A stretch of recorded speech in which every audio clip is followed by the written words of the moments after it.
ओसिन कीटाणुनाशक अच्छे आम चकड़ानु रक्षा पाइबार लगे ओसिन व्यवहार करसु। ओशिन गोटे एमती कीटनाशक जोटा कि धान को चकड़ार दीर्घ समय पर्यंत रक्षा करे से ओशिन ही व्यवहार करूँ।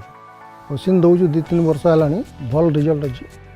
ओशिन व्यवहार कले आमको गछर सुरक्षा होचे पोक मरुची चकड़ा पोक और उत्पादन बेसी होची। ओशिन आमर ये पिला मैंने जेन आउन ये माने ताने ओशिन व्यवहार कर बोली कहले और ये मान ताने व्यवहार करी आम ओशिन ठीक से रिजल्ट पाइलु।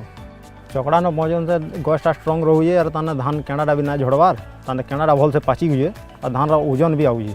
ये आम जेन बीपीएच लगे जेन बार बार औषध आगु दौलु अन्य जेनटा ओशिन आसला तो समय भी बचुचे भल काम भी दौचे।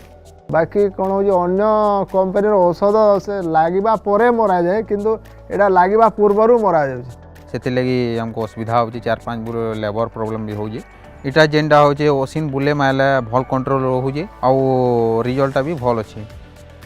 2-4 लोग एंदा अच्छा 8-10 एकड़ भी कंट्रोल करी ना पारवा मुई तो 100 एकड़ चाष करूँ मते ओशिन मारवार लगी सब खेत पूरा ऑलराउंड देखबार लगी मते टाइम मिलूचे।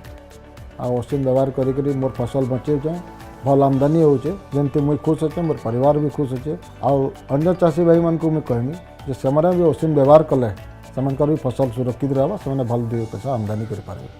मो फसल सुरक्षित और मजबूत अच्छी से मोर आमदानी बढ़ी। ओशिन मारुन बहुत बढ़िया रिजल्ट अच्छी।